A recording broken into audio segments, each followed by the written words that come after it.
Friends, welcome to our channel. जैसा कि आपने इंट्रोडक्शन क्लास में देखा होगा कि हम हिंदी के सेशन लाने वाले हैं और इसमें आज हमारा फर्स्ट चैप्टर है ध्वनि एवं हिंदी वर्ण वाला व वर्ण क्रम, जिसके क्वेश्चन हम आज बारी बारी से करेंगे और उनकी व्याख्या भी देखेंगे। ठीक है, अब इसका पहला क्वेश्चन आप देख सकते हैं, शब्द की सबसे छोटी इकाई क्या कहलाती है। तो शब्द की सबसे छोटी इकाई क्या होगी, तो इसका ऑप्शन नंबर बी सही होगा, वर्ण। ठीक है, शब्द की सबसे छोटी इकाई वर्ण या ध्वनि कहलाती है, जिसमें कुल 52 वर्ण होते हैं और मूल रूप से स्वरों की संख्या 11 और व्यंजनों की संख्या 33 होती है। अयोग व 2 होते हैं, द्विगुण 2 होते हैं और 4 संयुक्त वर्ण होते हैं। ठीक है, क्वेश्चन नंबर सेकंड आप देख सकते हैं, भाषा की मूल इकाई क्या है। भाषा की मूल इकाई क्या है, तो भाषा की मूल इकाई आपकी ध्वनि है। अब आप इसका विस्तृत देख सकते हैं, भाषा की मूल इकाई ध्वनि है। भाषा की पूर्ण सार्थक इकाई वाक्य होती है और वाक्य से छोटी इकाई उपवाक्य होती है और उपवाक्य से छोटी इकाई पदबंध और पदबंध से छोटी इकाई पद या शब्द कहलाता है और पद से छोटी इकाई अक्षर और अक्षर से छोटी इकाई ध्वनि है।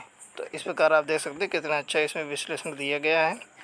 ठीक है, अब आप देख सकते हैं तीसरा क्वेश्चन कैसा है। तीसरा क्वेश्चन है, वर्णों के समुदाय को क्या कहते हैं। वर्णों के समुदाय को क्या कहते हैं, तो इसका ऑप्शन नंबर ए सही होगा। इसका ऑप्शन नंबर ए सही होगा, वर्णमाला। ठीक है, वर्णमाला कहते हैं, वर्णों के समुदाय को वर्णमाला कहते हैं। वर्ण भाषा की सबसे छोटी इकाई होती है। उच्चारित रूप को ध्वनि भी कहा जाता है। अब आप अगला क्वेश्चन देख सकते हैं,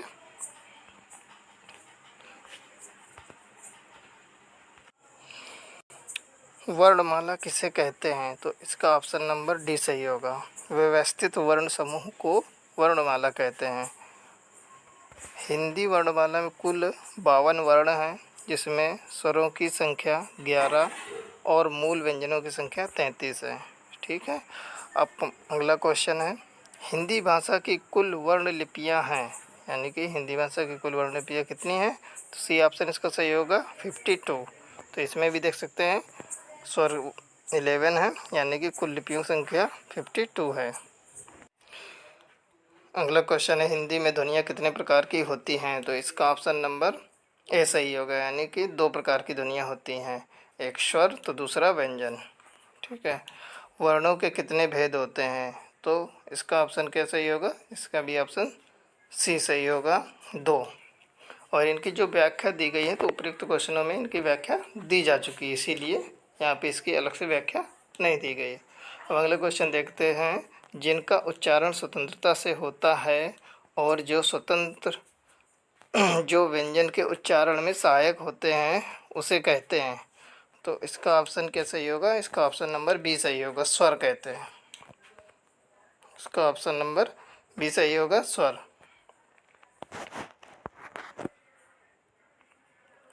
अब अगला क्वेश्चन देख सकते हैं आप, जिन वर्णों का उच्चारण स्वतंत्र होता है उन्हें क्या कहते हैं, तो ऑप्शन नंबर इसका ए सही होगा। इसका ऑप्शन नंबर ए सही होगा, स्वर इस ये भी होगा। ठीक है, और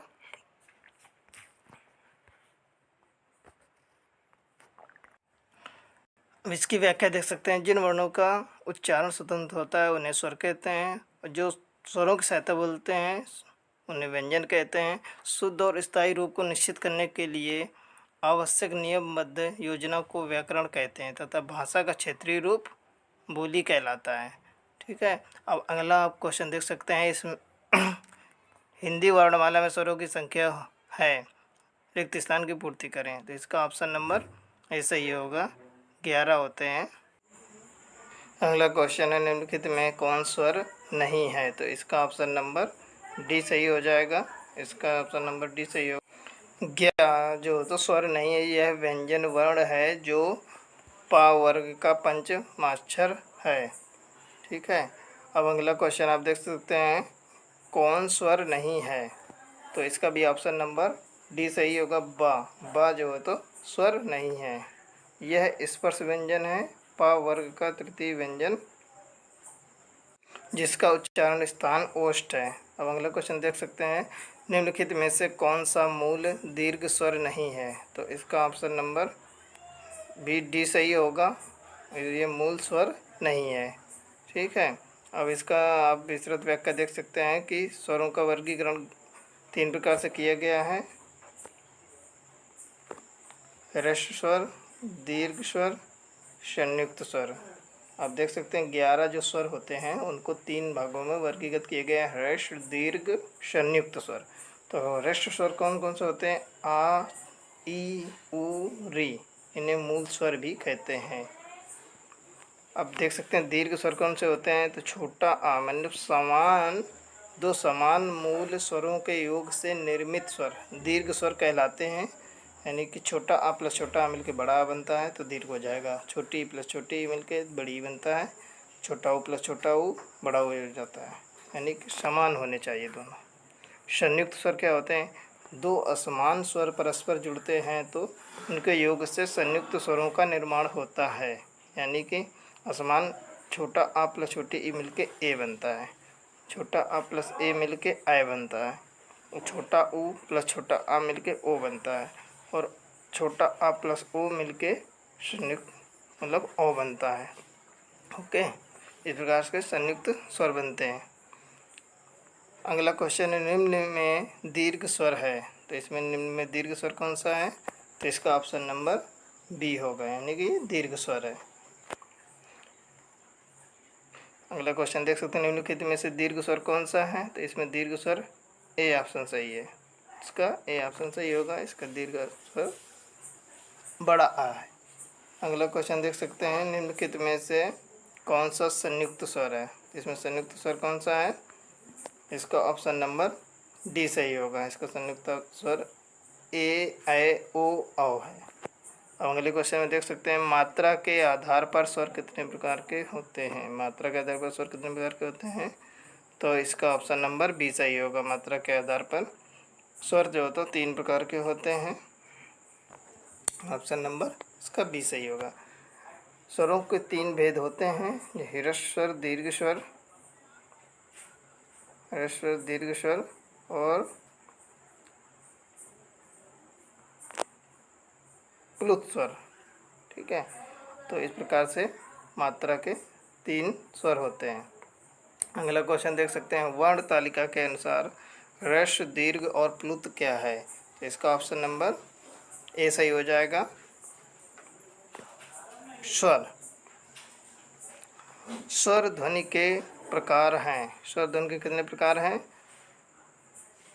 स्वर ध्वनि के प्रकार हैं, ये हो जाएगा इसका ऑप्शन नंबर डी, उपर्युक्त तीनों, है ना। उपर्युक्त तीनों सही हो जाएगा। स्वर ध्वनि के तीनों ये प्रकार होते हैं, दीर्घ, ह्रस्व और प्लुत, तीनों हो जाते हैं। अब अगला क्वेश्चन देखते हैं, जिह्वा के आधार पर स्वर कितने प्रकार के होते हैं? तो जिह्वा के आधार पर स्वर कितने प्रकार के होते हैं? ये 3 प्रकार के होते हैं। इसका ऑप्शन नंबर बी सही होगा। ओके, अब इसकी व्याख्या देख सकते हैं कि जिह्वा के उत्थापित होने या इसकी क्रिया के अनुसार 3 प्रकार के होते हैं, अग्रस्वर, मध्य स्वर और पश्च स्वर। तो अग्रस्वर कौन से होते हैं? अग्रस्वर देख सकते हैं ई, बड़ी ई, ए, ऐ। ठीक है, मध्य स्वर क्या है? आ। तीसरा नंबर है पश्च स्वर। जिन स्वरों के उच्चारण में जिह्वा का पिछला भाग उत्थापित होता है उन्हें पश्च स्वर कहते हैं, जैसे बड़ा आ, ऊ, बड़ा ऊ, ओ, औ।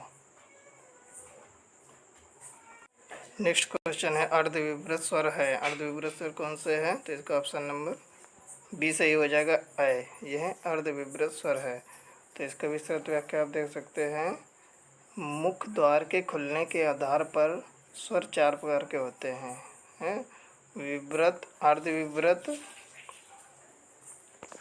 विवृत, अर्धविवृत, अर्धसंवृत, संवृत। यानी कि विवृत कौन सा होता है? बड़ा आ। और अर्धविवृत कौन सा होता है? छोटा आ, ऐ, आ, औ। और अर्धविवृत कौन कौन से होते हैं? 2 होते हैं, ए और ओ अर्धविवृत होते हैं। अर्धसंवृत, सॉरी। संवृत कौन कौन से होते हैं? छोटी ई, बड़ी ई, छोटा ऊ बड़ा ऊ। अगला क्वेश्चन है, जिन ध्वनि केवल मुख से निकलती हैं वे हैं। जिनकी ध्वनि केवल मुख से निकलती है वे क्या हैं? निर्नुनासिक। निर्नुनासिक, इसका ऑप्शन नंबर डी सही हो जाएगा, निर्नुनासिक। और जिनकी ध्वनि जो तो नाक और मुंह दोनों से निकलती हैं वो होते हैं अनुनासिक, वो होते हैं अनुनासिक। लेकिन जो केवल मुख से निकलते हैं वो होते हैं निर्नुनासिक, यानी कि इसका ऑप्शन नंबर डी सही होगा। ठीक है दोस्तों, मिलते हैं अगली क्लास में। इस तरीके से आपको और अच्छे से कराया जाएगा। अगर आपको हमारी वीडियो अच्छी लगी हो, इसका कंटेंट अच्छा लगा हो, तो चैनल को लाइक, शेयर और सब्सक्राइब करें।